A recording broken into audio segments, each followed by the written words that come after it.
أعظم فوائد الذكر أن الله لا ينساك. يا إخوة، ما الذي أنقذ يونس من بطن الحوت؟ أنه كان من المسبحين. ما الذي أخرج أهل الغار من غارهم؟ أنهم كانوا في قرب وعلاقة مع الله في رخائهم. الذكر هو في وقت رخائك، هو ربط لعلاقتك مع الله. حين أنت من قول الله تعالى: وأنا معه حيث ذكرني، فإن ذكرني في نفسه ذكرته في نفسي، وإن ذكرني في ملأ ذكرته في ملأ خير من الملأ الذي ذكرني فيه.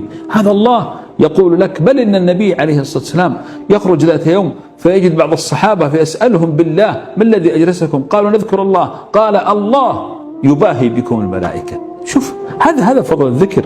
أنا أحث نفسي وأحثك معي. لماذا؟ ليسطر اسمك في السماوات أنك من الذاكرين. كل العبادات يا إخوة مقيدة، الصلاة مقيدة، الحج مقيد، الصوم مقيد، إلا الذكر لا قيد له. لماذا؟ لأنه يرفعك، يعزك، يقربك من الله عز وجل. فلذلك لا ينقطع لسانك عن الذكر. لسانك ما دام رطبا بالذكر القلب حي، وإذا صلح القلب صلح الجسد كله.